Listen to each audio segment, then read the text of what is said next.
마틴 로이드 존스 목사님께서 반세기 전에 어떤 책에서 그 독자들에게 던진 질문이 있었습니다. 이 질문의 내용은 여러분, 인간이란 존재는 어떤 존재인지 혹시 아십니까? 라는 질문이었습니다. 여러분도 한번 생각해 보세요. 우리는 어떤 존재인가? 근데 제가 처음 이 문장을 이렇게 읽는 순간 마치 제 자신이 좀 추궁당하는 그런 느낌이 들었습니다. 인간이란 존재에 대한 묵상을 하는데 왜 내가 자꾸만 내 안에 있는 것이 이렇게 벗겨지는 그런 느낌이 들지? 우리는 우리 자신을 얼마나 알고 있는지 우리 자신도 사실은 잘 모릅니다. 우리 안에서 매일마다 일어나는 여러 가지 그 소용돌이들, 감정의 소용돌이들, 생각의 소용돌이들, 그리고 우리가 앞으로 미래에 대한 여러 가지 그 염려와 두려움들, 불안함, 이 모든 것들이 막 섞여서 매일마다 찾아오는 거예요. 그리고 선과 악의 기준 역시도 하나님의 말씀을 통해 분명히 기준을 잡았는데도 불구하고 어떤 환경과 상황에 따라서 그 기준점이 변하는 것이 아니라 여러분과 제가 그 기준점을 새롭게 만들어가는 것을 봅니다. 가운데가 기준이었는데 저는 벌써 이쪽에 서 있는 거죠. 그리고 이것이 기준이라 생각하기를 원하는 거야. 왜냐하면 하나님이 세우신 기준점에서 바라볼 때 우리 자신은 현재 상황으로 너무나 힘들고 어렵기 때문에 그 상황이 변하기 위해서는 기준이 변화해야 된다고 생각을 하기 때문에 자기가 솔루션을 내는 거예요. 하나님은 어떤 그 시간을 기다리는 것이 아니라 이것이 계속적으로 인간이 반복적으로 범하는 잘못인 거예요. 그럼 위선이란 뭘까? 위선이라는 것은요, 하나님이 아니라 저와 여러분에게 집중하는 모습이에요.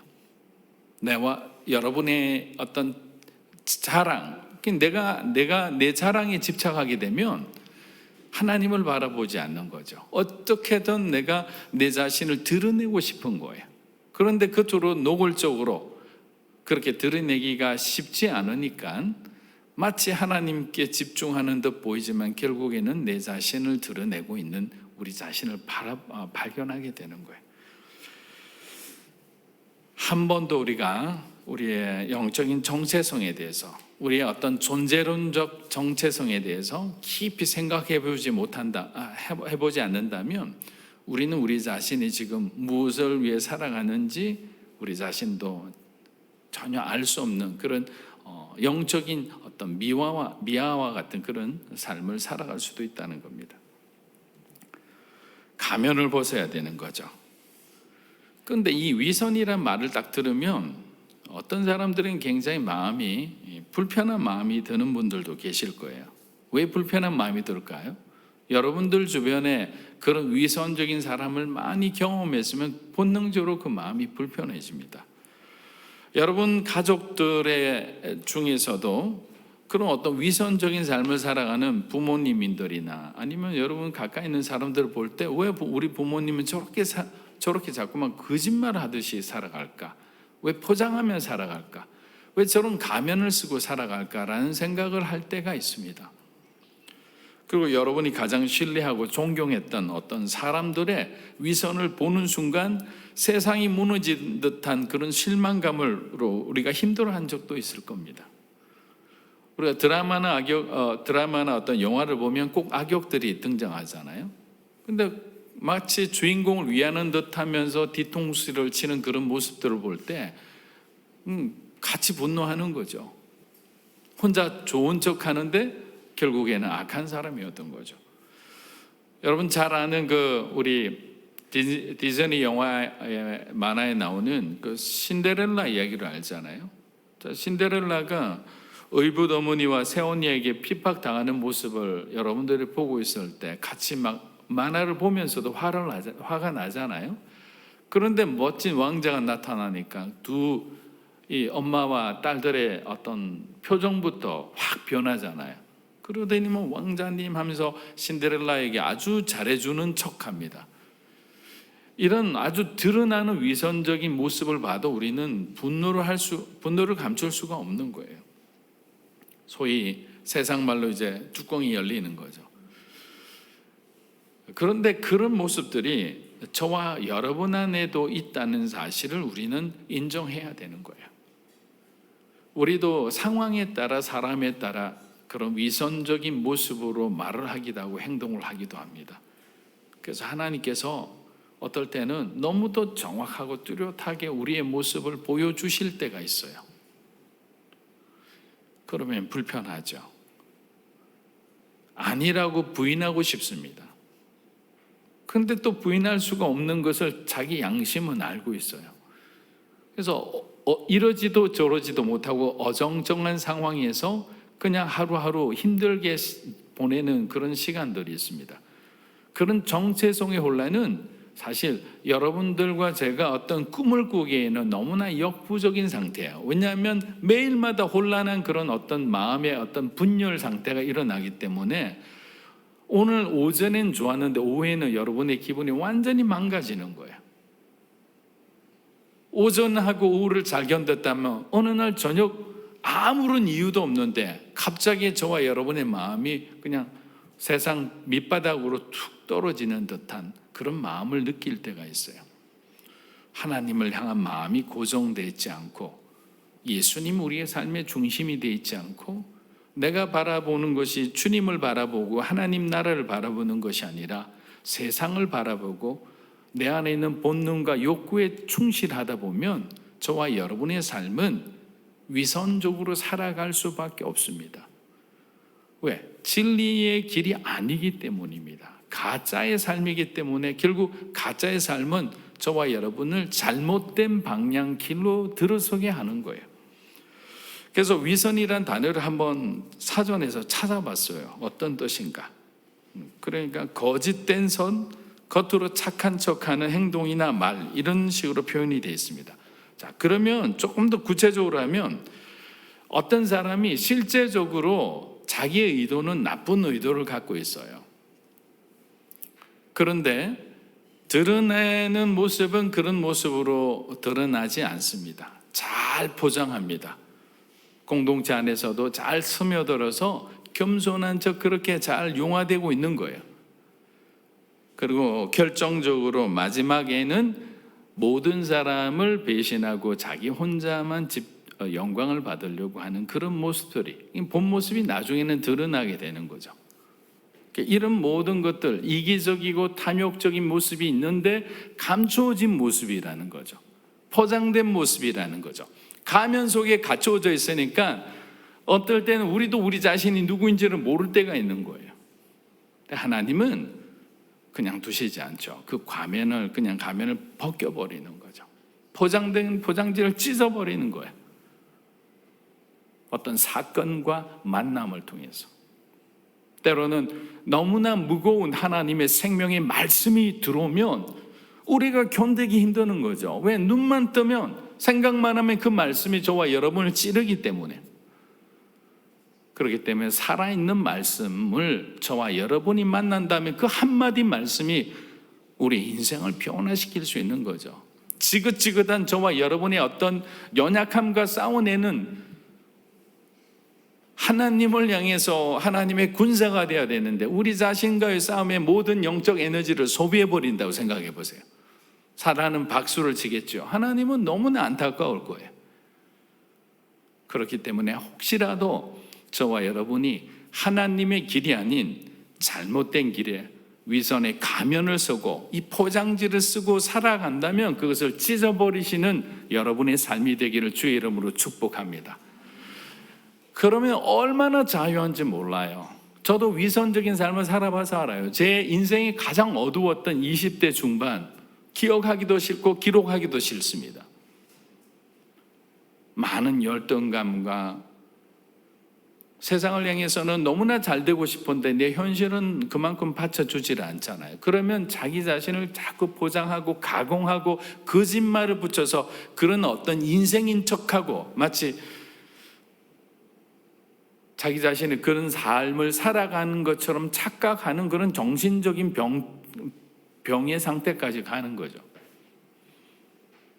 그 영화로도 나왔잖아요. 맷 데이먼이 출연한. 갑자기 그 단어가 기억이 안 났는데. 가공의 세계에서 살아가는데 그 세계가 진실처럼 여겨지는 거예요. 정도의 차이는 있지만 우리 모두가 그런데 노출되어 있다는 사실을 우리가 인식을 해야 되는 겁니다. 그래서 우리의 위선의 모습은 언제 드러나느냐면 평소 때는 잘 감추고 숨기다가 이제 점점 어떤 게이지가 올라가는 거죠. 감정이 이제 요동치기 시작합니다. 여러 사건을 통해서 여러분들이 자극을 받기 시작해요. 그럼 감정의 지수도 올라가고 스트레스 지수도 올라가죠. 그런데 다른 사람이 계속 좋은 어떤 자리와 위치에 올라가고 인정받고 박수받고 칭찬받는데 계속 나는 뭔가 소외되는 것 같아요. 아니 직장에서도 가정에서도 아니 교회에서까지 내가 인정 못 받아? 갈 곳이 없다고 생각하면 이 게이지가 올라가서 나중에는 터지게 되는 거예요. 폭발하게 됩니다. 그래서 숨겨왔던 정말 저 사람 참 신실하고 성실하고 착한 사람이라 했는데 가면이 벗겨지니까 어마무시하게 정말 냉혹하고 어떻게 보면 막 무례하고 중심이 흐트러진 사람이라는 것이 모든 사람이 알게 되는 거죠. 한 번에 드러나게 됩니다. 한 번에 하나의 사건을 통해 여러분의 인생 가운데도 여러분이 지우고 싶은 그런 시간들, 그런 사건들 아마 다 한 번 정도는 있을 겁니다. 언제 했을까요? 내가 그동안 잘 숨겨왔는데 이 가면이 벗겨질 줄 어떻게 알았겠습니까? 근데 하나님은 여러분을 사랑하니까 그 가면을 벗겨내는 거예요. 위선의 길을 멈추게 하시는 거예요. 이유는 하나인 거잖아요. 여러분을 쓰시기 위해서. 여러분을 사랑하시니까. 그래서 하나님께서는 저와 여러분에게 항상 회복의 길을 두고 계시지 우리를 어떤 뭔가 파괴하거나 우리 어떤 인생이 그냥 그것으로 그냥 끝내는 종치는 그런 어떤 역할을 하시는 게 아니에요. 계속 기회를 주시는 거예요. 그래서 하나님의 영의 특징이 뭐냐 이랬을 때 하나님의 영은 살리는 영이다 그랬잖아요. 저는 우리 교회가 여러분이 머물고 있는 어떤 공간이든 그 공간이 여러분으로 인해서 사라지는 공간이 되기를 축복합니다. 사람을 살리세요. 여러분이 공동체의 모든 하는 어떤 업무나 여러분에게 주신 어떤 프로젝트나 어떤 사역들이 여러분 한 사람으로 인해서 살아나는 그런 기적들이 일어나야 되는 거죠. 그것이 크리스찬인 겁니다. 성령의 사람은 마치 가면을 쓰면 그것이 내게 도움이 될 것처럼 보이지만 가면을 벗고 사람들에게 조금 부끄러워 보이는 민낯이지만 정말 정직하고 진실된 삶을 살아갈 때 성령께서 그 사람을 통해 능력을 부어주시는 거죠. 회로병 여인이 주님의 옷자락 만졌을 때 내게서 능력이 나갔다. 누가 내 옷을 붙잡았느냐라고 말씀하신 것과 똑같은 거죠. 그런 사람, 하나님의 능력의 통로가 되는 여러분이 되시길 주의 이름으로 축복합니다. 마태복음 15장 8절 한번 읽어보겠습니다. 이 백성이 입술로는 나를 공경하되 마음은 내게서 멀도다. 자, 바리새인과 서기관들은 성경을 암송하고 율법에 정통하기로는 누구도 따라올 수 없는 사람들이었잖아요. 근데 그들은 자신이 외우고 묵상한 말씀대로 살지를 않았어요. 예수님께서는 바리새인과 서기관들을 향해 너희는 하나님의 십계명은 지키지 않고 너희가 만든 장로들의 유전만 지키느냐라고 꾸짖고 있는 거예요. 자, 이것에 대해서 제가 조금 더 설명을 해드리겠습니다. 먼저 마태복음 15장 4절에서 6절 한번 읽어보겠습니다. 하나님이 이르셨으되 내 부모를 공경하라 하시고 또 아버지나 어머니를 비방하는 자는 반드시 죽임을 당하리라 하셨거늘 너희는 이르되 누구든지 아버지에게나 어머니에게 말하기를 내가 드려 유익하게 할 것이 하나님께 드림이 되었다고 하기만 하면 그 부모를 공경할 것이 없다 하여 너희의 전통으로 하나님의 말씀을 폐하는도다. 자, 불효자는 과거나 지금이나 똑같이 있는 것 같아요. 해 아래 새 것이 없다고 하신 말씀 그대로인 것 같아요. 자, 부모를 공경하는 것은 10계명 중에 제5계명이에요. 너무너무 중요한 거잖아요. 그런데 이런 것들이 있어요. 당시에 이제 부모님하고 관계가 안 좋아서 이제 출가해서 따로 살림을 차리는데 그 부모님이 이제 생활이 어려워져서 찾아온 거예요. 그런데 자기들 마음에는 부모님에게 어떤 재산도 나눠주기가 싫은 거죠. 부모님이 찾아왔을 때 뭐라고 얘기하느냐? 여기서 말하는 장로들의 유전이라는 것은 고르반이라고 말하면 되는 거죠. 고르반이라는 말은 이것은 하나님께 드릴 예물입니다 라는 뜻이에요. 부모님, 지금 부모님 보신 제가 가진 이 밭과 노는 제 것이 아니라 하나님께 드리기로 서원한 것입니다.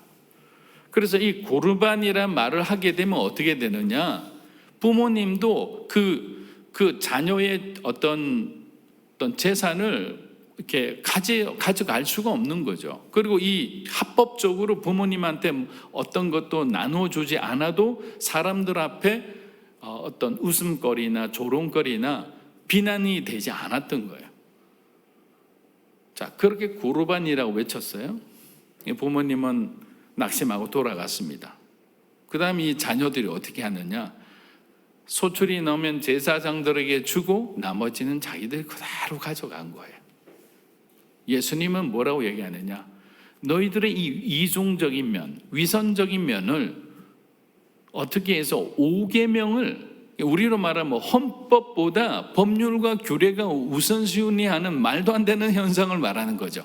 5계명이 우선이지 장로들의 유전, 이 고르반이라는 것이 너희들이 만든 규칙과 명령, 규례가 이게 하나님의 명령보다 어떻게 우선시 될 수 있느냐? 그 정도로 무너져 있었던 겁니다. 하나님을 향한 마음이 자기들의 만든 율법이 하나님의 10계명보다 우선시 되는 그런 상황인 거죠. 얼마나 위선적인 사람들입니까? 자기들은 율법을 지킨다고 하나님을 가장 잘 섬긴다 생각하면서 너희들은 나를 본받아라 하지만 그들의 모습은 위선으로 그냥 위선과 거짓으로 똘똘 뭉쳐 있었던 겁니다. 그래서 위선은 정말 말과 행동이 다른 거예요. 저는 오늘 여러분에게 이 위선의 어떤 두 가지 특징에 대해서 좀 말씀을 좀 드리고자 합니다. 위선의 첫 번째 특징이 뭘까요? 자기 합리화입니다. 자기 합리화. 위선은 항상 상황 논리로 자신을 합리화하려고 하는 거예요. 그래서 자신을 향해 쏟아지는 비난의 화살을 어떻게든 피해보려고 합니다. 우리들에게도 그런 행동의 모습들이 양상이 나타날 때가 있는 거예요. 어떤 위기의 순간이 오면 저와 여러분의 모습, 있는 모습 그대로 다 드러납니다. 그래서 공동체 생활을 하면 특히 아우리치나 여러분들이 정말 열악한 환경에서 같이 생활을 해보면 그 사람의 됨됨이와 면면이 다 드러나게 돼 있는 거죠. 정말 이 사람은 희생하는 사람인지, 평소 때 교회 생활할 때는 아무렇지 않았는데 정말 성실하고 좋은 사람인데 너무나 이기적이라는 것을 알게 되는 거죠. 극단적인 상황이 되니까 위선에 가려져 있는 원래 그 사람의 모습이 드러나는 거예요. 사울의 예를 한번 잠시 들어보겠습니다. 자, 사울이 하나님의 부르심을 받았을 때는 사실 그도 누구보다 겸손한 사람이었잖아요. 저는 그 덩치 큰 사람이, 그 멋진 사람이 부르심 받기 전에 그 부르심에 대한 두려움 때문에 행구 뒤에 숨었다라는 그 말을 들은 순간에 참 이 사람은 정말 하나님 앞에 겸손한 사람이었구나. 자기 자신을 내세우지 않는 그런 어떻게 보면 중심이 바른 사람이구나라고 생각을 했어요. 그리고 왕이 되는 과정까지도 별 문제가 없었어요. 그러나 왕이 되는 순간, 저와 여러분이 하나님 앞에 높임을 받는 순간, 여러분에게 힘이 주어지는 순간, 여러분에게 중요한 직책이 주어지고 영향력이 세워지는 순간, 우리에게 감춰졌던, 여러분이 꼭꼭 숨어놨던, 주머니 속에 그냥 집어넣었던 그 위선적인 마음들이 드러나면 안 되는 거죠. 그래서 우리는 날마다 하나님 앞에 기도하며 나아가야 되는 거죠. 하나님, 이제는 이런 위선적인 모습으로 살기가 싫습니다. 정말 복음에 미친 사람처럼 살고 싶습니다. 복음의 야성이란 게 뭡니까? 주님 말씀하면 말씀대로 믿고 나아가는 거잖아요. 계산하지 않고. 사울은 너무 계산하기 시작한 거죠.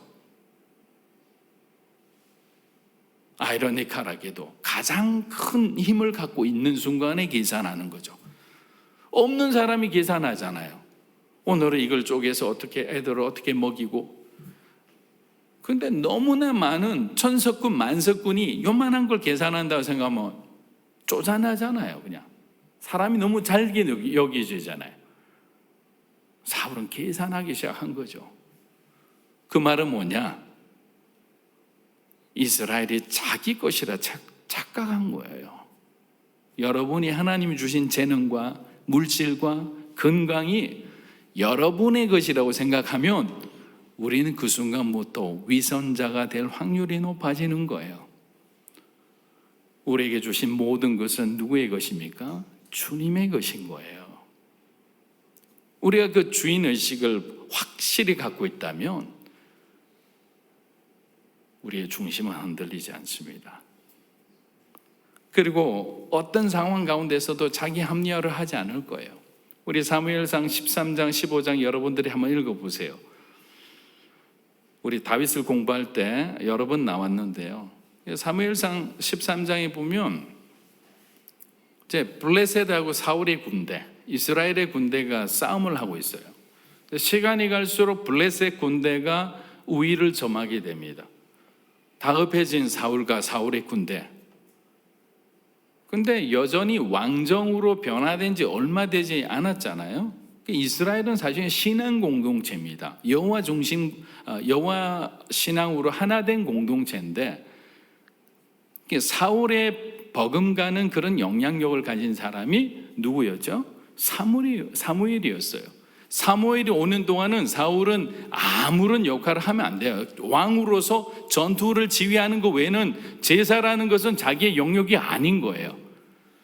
근데 기다림에 지칩니다. 저와 여러분의 삶에 아무리 기도해도 하나님이 변화를 주지 않아요.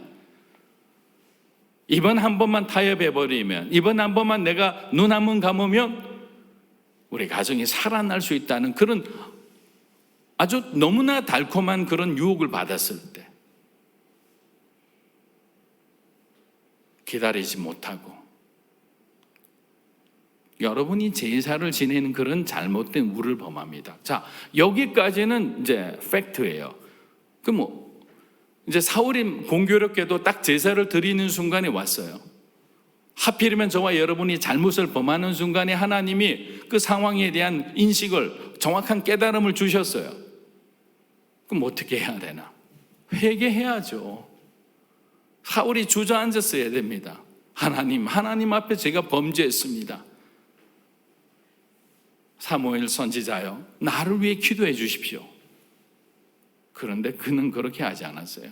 당신이 빨리 왔으면 내가 이런 죄를 범하지 않았을 거다. 나만 이 나라의 운명을 짊어졌느냐? 당신 사무엘 당신도 얼마나 많은 사람이 당신을 의지하느냐? 50대 50 아니냐? 이런 말이에요. 우리가 합리하는 순간에 우리는 하나님의 마음을 받을 수가 없고 볼 수가 없습니다. 영적인 미아처럼 무서운 것이 없어요. 저도 신앙생활하거나 목회자이지만 목회자가 되기까지 정말 많은 우여곡절을 겪어왔고 우리가 말하는 어떤 광야의 시간도 오랫동안 이렇게 훈련을 통해 왔어요. 그런데 방황할 때는 항상 이유가 있는 거예요. 저와 여러분의 방황에는 이유가 있습니다.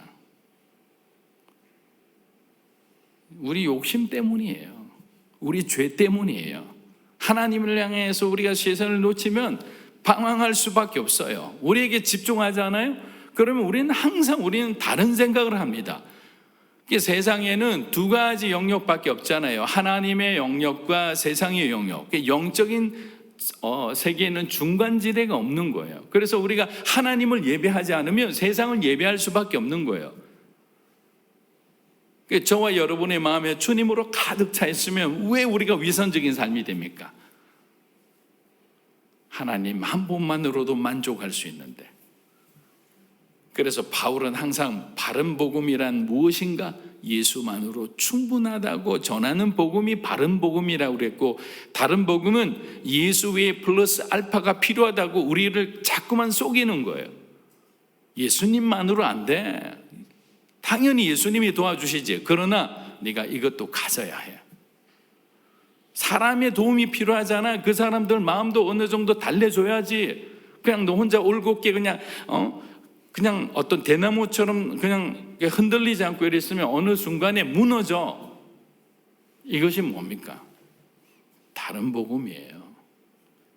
여러분에게 계속 그렇게 다른 복음을 말하는 자들이 있다면 그 자리에서 스탑 하고 여러분이 손을 드셔야 돼요. 자, 이렇게 한번 해보세요. 이렇게 스탑. 멈추라는 거예요. 저는 그러잖아요. 이상한 생각 들어오면 항상 이렇게 해요. 이렇게 흔들어요, 고개. 그게 아무것도 아닌 것 같죠? 막 나쁜 생각 오잖아요. 그러면 혼자 이렇게 해요. 늘 제가 얘기하지만 교회를 돌아다니면서 이렇게 하면 목사님 나쁜 생각하구나. 이 들어오면 안 되는 생각이니까 막 틀어내야 되는 거죠. 그럼 어떤 사람한테 여러분 딱 멈추라 그래 보세요. 여러분 강아지 좋아하는 사람 많잖아요. 그 훈련 받을 때 강아지한테 막 함부로 움직이면 이렇게 하잖아요. 이게 전문 용어가 있던데 제가 까먹었어요. 딱 이렇게 하면 멈추는 거예요. 사단에게 명령하는 거예요. 멈춰라. 여러분 사랑하는 사람들에게 이렇게 하지만 그 사람을 향해서 하는 것이 아니라 그 사람의 뒤에 조종하는 악한 영을 향해서 스탑. 네가 손댈 수 있는 사람이 아니야. 이 사람은 하나님이 사랑하는 사람이야. 그리스도인이야. 떠나, 이 말인 거예요. 우리에게는 권위가 있잖아요. 권세가 있잖아요. 사단은 자꾸만 그 권세가 있다는 것을 우리로 하여금 잊어버리게 하는 거예요. 그러니까 마치 우리는 매일 연약한 자처럼 매일 울고불고 하나님 앞에 그렇게 기도하는데, 십자가 앞에 주님의 죽음 앞에 몰려온 사람들은 많이 있었어요. 그러나 부활을 목격한 사람은 많지 않은 거예요. 십자가 앞에서 머무는 것으로 여러분이 어느 정도 성공적인 믿음의 삶을 살아왔다 생각하면 착각입니다. 우리는 부활이 없으면 십자가는 의미가 없는 거예요. 부활하신 주님을 우리는 만나야 되는 거예요. 그것이 능력이 되는 거예요. 어느 한순간에 정말 얽히고 설킨 이 실타래 같은 이 모든 문제가, 누구도 도와줄 수 없는 이런 문제가, 여러분 정말 하나님 앞에 금식하는 각오로, 목숨 거는 각오로 기도하기 시작해 보세요. 만약에 그것이 하나님의 뜻에 합당하다면 하나님은 하나님의 방법대로, 저와 여러분의 계산한 방법으로는 어디로부터 도움이 오는지, 누구로부터 도움이 오는지 몰라요. 우리가 아는 사람은 제한됐지만 하나님은 모든 인류를 창조했기 때문에 모든 사람을 알고 계시잖아요. 결국에는 어떤 사람을 통해서라도 하나님은 그 문제를 해결해 주시는 분인 거예요. 그것을 믿느냐 안 믿느냐 그 문제지, 그 문제가 얼마나 크느냐 그 문제가 아니라니까요. 위선적인 삶은 자꾸만 자기를 합리하다 보니 하나님을 만날 수가 없는 거예요. 우리 두 번째는